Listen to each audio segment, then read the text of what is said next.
हमारी जिंदगी का एक बहुत अहम साथी है जिसको हम सफर कहा जाता है। इस्लाम बीवी के बारे में प्यार दर्ज देता है और फैमिली मेंबर से अब भी बहुत प्यार कर रहे होते हैं, मगर बाज़ औक़ात बीवी को बड़ा डिग्रेड करते हैं। हम शायद भूल गए हैं कि हमारी जिंदगी का बहुत बड़ा हिस्सा जिसके साथ गुजरा है, हम उसके साथ बाज़ औक़ात ज़्यादती करते हैं। हम कारोबार में तकलीफ में हो, हम बाहर किसी टेंशन में हो, किसी बंदे से किसी बात को बुरी लग गई, सारा गुस्सा आकर बंदे ने अपनी ज़ौजा पे निकालना, क्योंकि बेचारी तो कुछ नहीं कह सकेगी। पहले के ज़माने जानिब भी यही था कि औरतों को पैर की जूती से ज्यादा दलील समझा जाता था, मगर क्या आज भी कुछ घरानों में ऐसा नहीं है? हमारी ज़ौजा की शायद हर दुआ में हम होते हैं। हम अपनी बीवी के लिए कितनी दुआ करते हैं, और कीजिए। हालांकि मैंने देखा है जिनकी शरीक हयात दुनिया से जाती है ना, वो लोगों को मैंने टूटते भी देखा है। तो ऐसा ना करें, जिस तरह वो आपके लिए मोहब्बत का इजहार, दुआओं की आपकी खिदमतगार है, आप भी उसके लिए अच्छा बर्ताव करें। और नबी पाक का क्या अंदाज था? मैं तो आज इस्लाम की शरीयत की, अल्लाह के नबी की बात करने आपके सामने आया हूं। अल्लाह के हबीब अलैहिस्सलाम से सवाल किया गया कि हुजूर आपको दुनिया में सबसे ज्यादा पसंद कौन है? अल्लाह के हबीब ने फरमाया आयशा। नबी पाक ने अपनी ज़ौजा का नाम लिया। फिर नबी पाक घर में अपने अज़वाज के साथ क्या अंदाज होता था? घर का सौदा सलफ लेके जाते, खाने पीने में हाथ बटाते, मोहब्बत और प्यार का इज़हार फरमाते, सॉफ्ट माहौल था घर के अंदर। हमारे घर में ऐसा माहौल है। इस्लाम से पहले माल के लिए जानवरों और दूसरे साजो सामान के साथ साथ बीवी को भी रहन रखवा दिया जाता था। जैसे पैसे को रहन रखवाता था ना, बीवी की एक माल की तरह थी, लोग गिरवी रखवा देते थे बीवी को। ये इस्लाम से पहले औरतों का हाल था, बीवियों का हाल था। अल्लाह अकबर, इस्लाम ने निकाह के जरिए औरत को मर्द के आधे ईमान का मुहाफिज करार दे दिया। कुरान कहता है वआशिरुहुन्ना बिल मारूफ, इनसे अच्छा बर्ताव करो। इस्लाम ने बीवियों के साथ अच्छा बर्ताव करने वाले को सबसे बेहतरीन करार दिया। हजरत इमाम हसन बसरी रहमतुल्लाह अलैह, बहुत बड़े बुजुर्ग, एक शख्स आया आकर कहता कोई बारिश नहीं हो रही है, कहत की पोजीशन आ गई है, बारिश नहीं हो रही, दुआ फरमाए, वजीफा अता फरमाए। आपने फरमाया इस्तगफार, वो चला गया। अच्छा, एक बुजुर्ग बैठे थे, उनके पास हज़रत रबी बिन सदी रहमतुल्लाह वो देख रहे थे। दूसरा बंदा आया, कहता हुजूर तंगदस्ती है, कारोबार में डाउन है, रिस्क में तंगी है। आपने फरमाया इस्तगफार करो। तीसरा शख्स आया, कहता हुजूर औलाद नहीं हो रही है, उसूल औलाद के लिए वजीफा लेना है, फरमाया इस्तगफार करो। चौथा बंदा आया, वो कहता है कि हुजूर मेरे बाग में फसलों में पैदावार की कमी है, फरमाया इस्तगफार करो। हजरत रबी बिन सदी कहते हैं हुजूर पहला बंदा अलग प्रॉब्लम लेकर आया, दूसरा अलग, तीसरा अलग, चौथा अलग, चारों को एक ही दवाई, चारों को एक ही वजीफा, इस्तगफार इस्तगफार। हाय हाय, बड़ों की बड़ी बात है। कुरान मैं भी पढ़ता हूँ, कुरान आप भी पढ़ते हैं, मगर देखो अल्लाह वाले कैसे पढ़ते हैं। क्या खूबसूरत जवाब दिया आपने। आप फरमाते हैं सूरह नूह पारा 29 आयत नंबर 10 से 12 की आप तिलावत फरमाइए। अपना कुरान सुनिएगा। बिस्मिल्लाहिर रहमानिर रहीम, इस्तगफिरू रब्बकुम इन्नहु काना गफ्फारा युरसिलिस समाअ अलैकुम मिदरारा व युमदिदकुम बि अम्वालिन व बनीना व यजअल लकुम जन्नातिन व यजअल लकुम अनहारा। सुभान अल्लाह। जरा सुनिएगा, अपने रब से माफी मांगो। इस्तगफिरू रब्बकुम इन्नहु काना गफ्फारा, बेशक वो बड़ा माफ करने वाला है। आपने देगा अता क्या फरमाएगा? युरसिलिस समाअ अलैकुम मिदरारा, वो तुम पर मौसलाधार बारिश भेजे, व युमदिदकुम बि अम्वालिन व बनीना व यजअल लकुम जन्नातिन व यजअल लकुम अनहारा। फरमाया और मालों और बेटों से तुम्हारी मदद फरमाएगा और तुम्हारे लिए बागात बना देगा और तुम्हारे लिए नहरें बनाएगा। बागात भी बढ़ रहे हैं, औलाद भी अता हो रही है, माल भी बढ़ रहा है, बारिश भी हो रही है। इस चीज से, इस्तिगफार से। तो इस्तिगफार ये आपके बहुत सारे प्रॉब्लम्स का हल है, मसाइल का हल है। बस अपनी जबान इस्तिगफार से तब रखिए। फिर इसमें थोड़ी सी शर्मिंदगी है, ऐसा नहीं कि इस्तिगफार भी हो रहा है और दिमाग कहीं और है, मुस्कुरा भी रहे हैं, हंस भी रहे हैं और इस्तगफिरुल्लाह, किसी से माफी मांगते हुए हंसता है क्या बंदा? अस्तगफिरुल्लाह रब्बी मिन कुल्ली ज़ंबिन व अतूबु इलैहि, अल्लाह मैं अपने सारे गुनाहों से तुझसे माफी मांग रहा हूं।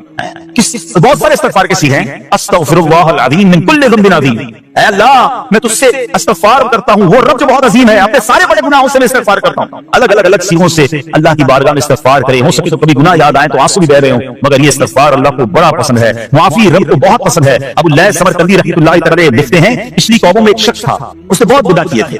एक बार उसने अपनी पिछली जिंदगी के बारे में सोचा, गुनाहों के बारे में गौर फिक्र किया, तो उससे शर्मिंदगी हुई। उसने नादिम और शर्मिंदा होकर 3 मरतबा कहा अल्लाहुम्मा गुफरानका, अल्लाहुम्मा गुफरानका, अल्लाहुम्मा गुफरानका, ऐ अल्लाह तेरी बख्शिश, ऐ अल्लाह तेरी बख्शिश, ऐ अल्लाह पाक तेरी बख्शिश। उसी लम्हे उसको मौत आ गई और अल्लाह पाक ने उसकी बख्शिश फरमाई।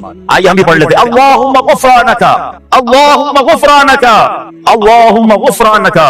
इस्तिगफार करना, तौबा करना, गुनाह याद करके शर्मिंदा होना, ये अल्लाह को कितना पसंद है। एक सुभान अल्लाह, इसके बारे में चंद बरकतें आपको बयान करता हूं। बड़ी अजीम बरकत यह है कि इसकी बदौलत बंदे का तंगी और गम दूर हो जाता है। हदीस पाक में है, जो हमेशा इस्तिगफार करता रहे अल्लाह पाक उसके लिए हर तंगी से निकलने का रास्ता बनाता है, हर फिक्र और गम से उससे खलासी अता फरमाता है। उसकी एक बरकत यह भी है कि ऐसे बंदे को अल्लाह पाक गैब से रिज़्क अता फरमाता है। हदीस पाक में है, इस्तिगफार करने वाले को अल्लाह वहां से रिज़्क अता फरमाता है जहां उसका गुमान भी नहीं होता। इतनी महंगाई है, इतनी मुश्किलें हैं, इतनी तंगी है, लोग कर्जे में हैं, कभी इधर जाते हो कभी उधर जाते हो। अरे भाई सबके पास जाते हो, रब के पास क्यों नहीं जाते? इस्तिग़फ़ार करना शुरू कर दो, फरमाया उधर से रोज़ी देगा जहां तुम्हारा गुमान भी नहीं जाएगा। इसकी बरकत से अल्लाह पाक दिलों के ज़ंग को दूर फरमाता है। आगे प्यारे इस्लामी भाइयों, अल्लाह को माफी मांगना, दिल से पुकारना कितना पसंद है। मैं आपको बहुत ही खूबसूरत वाकया बताता हूँ, और ये वाकया है हजरत मूसा अलैहिस्सलाम अलैहिस्सलाम। अल्लाह पाक ने हजरत मूसा अलैहिस्सलाम ने एक बार अपनी मुनाजात में अर्ज़ किया, या अल्लाह या रब। अल्लाह पाक की तरफ से जवाब आया, लब्बैक या मूसा।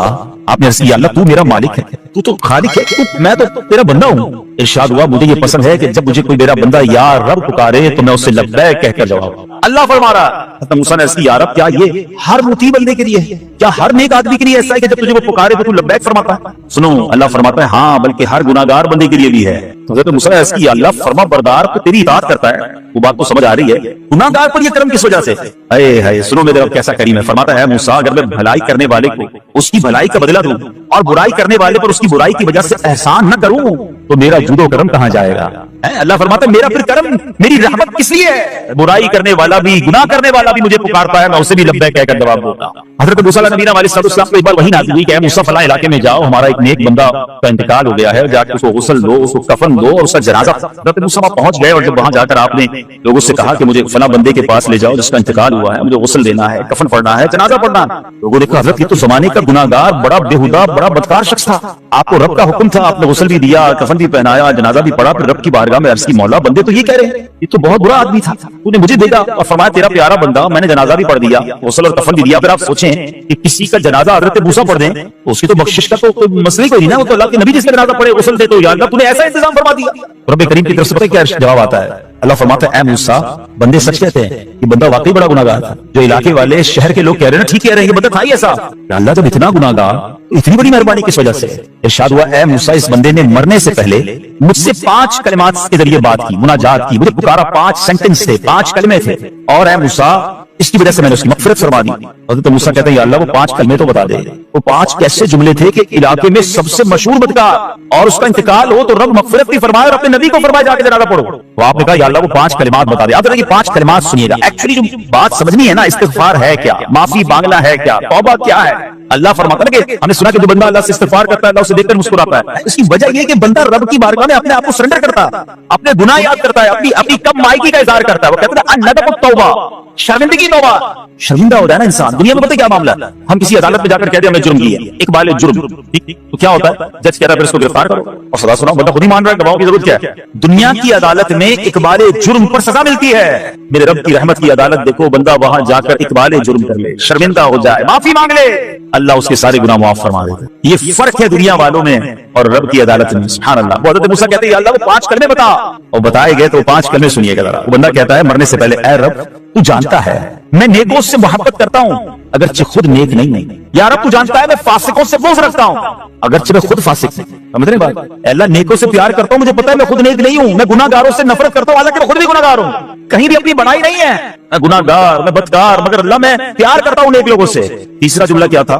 या रब अगर मुझे मालूम हो जाए कि मेरे जन्नत में दाखिल होने से तेरी मिल्कियत में कोई कमी आ जाएगी, अल्लाह मैं तुझसे फिर जन्नत का सवाल करना छोड़ दूं। मुझे ये पता है या अल्लाह तूने मुझे जन्नत में दाखिल किया ना, तेरी जन्नत में कोई कमी नहीं आएगी, बहुत बड़ी है, अब मुझे दाखिल भी करने से तेरा कुछ नहीं जाएगा, अगर कुछ जाता होता तो या अल्लाह मैं जन्नत तेरे से मांगना छोड़ देता। चौथा जुमला क्या है? ऐ रब अगर मुझे मालूम हो जाए कि मुझे जहन्नम में दाखिल करने से तेरी मिल्कियत में इजाफा हो जाएगा तो मैं फिर जहन्नम से पनाह नहीं मांगूंगा। यानी अगर तो तेरे मुल्क में तेरी शान में इजाफा हो रहा है, मुझे जहन्नम में डालने से, फिर तो मैं नहीं कहूंगा तुझे कि जहन्नम से निकाल, और मुझे पता है तू पहले ही मालिक है, तू पहले ही खालिक है, सब कुछ तेरा है, मुझे जहन्नम में डालने से तेरी कोई मिल्कियत में इजाफा नहीं होना। और आखिरी बात क्या कहता है? या रब अगर तू मुझ पर रहम ना करेगा तो फिर कौन करेगा? अल्लाह फरमाता है मूसा मैंने उस पर रहम किया, ये मेरे करम के लायक था, मेरे करम के लायक नहीं था कि मैं उसे नाकाम लौटा देता। जब इसने कलिमात कहे तो मैंने इससे दरगुजर फरमाया, इसकी मग़फ़िरत फरमा दी और मैं ही बख्शने वाला मेहरबान। तो मेरे प्यारे इस्लामी भाइयों, आज वो काम सीख के जाना है, समझ के जाना है, जिसको जो बंदा करता है तो रब की रहमत गोया मुस्कुराती है। वो ये है कि अल्लाह से माफी मांगते हैं, इस्तिग़फ़ार करते रहें, अल्लाह को राजी करने की कोशिश करते रहें, अपने गुनाहों पर नदामत रखें। ये जो माफी मांगता है ना, अल्लाह उससे बहुत पसंद फरमाता है। हदीस पाक में आता है अत्ताइबु मिनज़ ज़ंबी कमन ला ज़ंब ला, गुनाहों से तौबा करने वाला ऐसा है जैसा उसने गुनाह किया ही नहीं है। अच्छा एक और बहुत प्यारा अमल जिसको देखकर अल्लाह मुस्कुराता है, वही मैंने तफसीर बताई कि अल्लाह की रहमत राजी हो जाती है और अल्लाह की रहमत बरसती है, रब राजी हो जाता है। नबी पाक अलैहिस्सलाम ने फरमाया 3 बंदे हैं अल्लाह पाक उन्हें देखकर मुस्कुराता اور کیا ہوتا ہے؟ فرمایا اور بہت خوش ہوتا ہے. اب 3 بندے کون سے ہیں؟ چیک کرنے ان میں ہیں کہ نہیں. فرمایا نمبر 1 وہ بندہ جو رات کو اٹھے, بستر چھوڑے, اچھی طرح وضو کرے, پھر نماز پڑھنے کھڑا ہو جائے, اسے دیکھ کر اللہ پاک فرشتوں سے فرماتا ہے, اے فرشتوں بتاؤ میرے بندے کو نیکی پر کس نے اکسایا ہے؟ فرشتے عرض کرتے ہیں مولا تو بہتر جانتا ہے. اللہ پاک فرماتا ہے ہاں میں جانتا ہوں مگر تم مجھے بتاؤ. فرشتے عرض کرتے ہیں اے مالک کریم تو نے اسے ایک چیز یعنی جہنم کا خوف دیا ہے, یہ اس سے ڈرتا ہے. اللہ نے اس کو ایک چیز جنت کی امید دلائی ہے, یہ اس کی امید رکھتا ہے. اللہ یہی خوف اور امید ہے جس نے اسے رات کی نیند قربان کر کے تیرے حضور کھڑے ہونے پر ابھارا ہے. اب اللہ پاک فرماتا ہے اے فرشتوں گواہ ہو جاؤ کہ جس چیز سے ڈرتا ہے یعنی جہنم سے ڈرتا ہے, میں نے اپنے اس بندے کو اس سے امن بخشا, اور جس کی امید رکھتا ہے یعنی جنت کی, میں نے جنت اس پر واجب کر دی. رات اٹھ کر جب دنیا سوئی ہو بندہ اٹھ کر تہجد کی نماز ادا کرے, اللہ کی بارگاہ میں آنسو بہائے, اللہ فرشتوں کے سامنے گویا فخر فرماتا. دوسرے نمبر پر سنو, فرمایا دوسرا وہ شخص جو حق و باطل کی لڑائی میں شریک ہوا, ثابت قدم رہا یہاں تک کہ شہید ہو گیا, یا اللہ پاک نے اسے فتح عطا فرمائی. اللہ اس بندے کو دیکھ کر بھی مسکراتا ہے. جہاد کرنے والے مجاہدین یا تو شہید ہو جائے یا غازی ہو کر لوٹے اللہ کی رضا کے لیے, اللہ کی رحمت ان پر بھی چھما چھم برستی ہے. اور تیسرے نمبر پر فرمایا تیسرا وہ بندہ جو رات کو سفر کرتا ہے, یہاں تک کہ رات کے آخری حصے میں جب کہیں ٹھہرتا ہے تو اس کے ساتھ والے سو جاتے ہیں مگر وہ کھڑا ہو کر نماز پڑھنے لگتا ہے. اس بندے کو دیکھ کر بھی اللہ پاک مسکراتا ہے. اجتماعی عبادت کے بڑے فائدے ہیں, اجتماع میں آنا, محفل میں آنا, دعا میں شرکت کرنا بہت اچھی بات, مگر اپنی عادت ایسے بھی بنائیں کہ کچھ عبادتیں ایسی کریں کہ میں جانوں اور رب. یہ جو رات اٹھ کر دعا کا لطف ہے, رات اٹھ کر جو نماز پڑھنے کا لطف ہے, جب ساری دنیا سو رہی ہے اور بندہ اپنے رب کی بارگاہ میں حاضر ہے. علماء کہتے ہیں دن کے نوافل کے مقابلے میں رات کے نوافل افضل ہے, کیونکہ رات سکون ہوتا ہے, رات رکعتیں قلبی ملتی ہے, سبحان اللہ رحمت الہی چھما چھم برستی ہے. ہمیں کیا کرنا ہے کہ رات تہجد کی نماز کی عادت ڈالیں. رمضان میں بندے دن ساری کے لیے اٹھتے تھے تو لوگ تہجد پڑھتے تھے, اللہ کرے کہ یہ عادت بن جائے. کبھی کبھی اگر ہر روز نہیں ہو سکتا کم از کم کبھی کبھی کریں. اچھا اگر ایسی کوئی عبادت ہو بھی جائے نا پھر سب کو بتائیں نا کہ رات اٹھا تھا تو جناب دعائیں بھی کی تو آنسو بھی بہائے. نہیں, کبھی کبھی ایسا کیا کرو کہ میں جانوں اور رب جانے. اللہ سے باتیں کیا, میں آپ کو صحیح بتاؤں, آپ مجھے بات بتائیں. یہ تو آپ نے سن بھی لیا کہ اللہ کی رحمت کس قدر برستی ہے اس پر. زندگی میں بھی جب کبھی ہم پریشان ہوں اور رات نیند نہ آئے, کبھی کبھی ایسا ہوتا ہے پریشانی میں نیند نہیں آتی, کروٹیں بدل رہا ہوتا انسان, اور اس کروٹ بدلتے بدلتے میں آپ کی جب والدہ حیات ہوگی یا ماشاءاللہ جن کے پاس ماں موجود ہے, ماں جیسی ہستی کہاں ملتی ہے.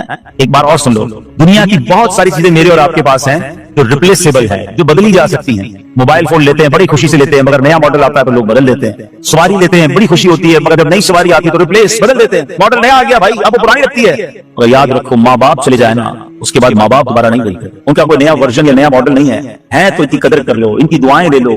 تو بہرحال آپ کبھی کبھی تکلیف میں ایسا ہوا ہو کہ رات کو نیند نہ آئی ہو, بے قرار ہو کر ماں کے پاس گیا, آنکھوں میں آنسو لے کر کہ ماں میں پریشان ہوں, بیمار ہوں, یا قرضے میں ہوں, یا فلاں پرابلم ہے. ماں نے کیا کیا, کروٹ بدل کر سو گئی کہ بیٹا تو جان تیرا کام جانے, یا ماں خود بھی بیدار ہو گئی, سینے لگایا اور دعا کرنا شروع کر دی. ہم روئے تو ماں بھی روئی. یہ ہے نا ماں میری تکلیف. ایسا لگتا ہے کہ مجھے کبھی کبھی یہ فیصلہ کرنا مشکل ہوتا تھا کہ تکلیف مجھے زیادہ ہوتی ہے, میری تکلیف بھی ہے,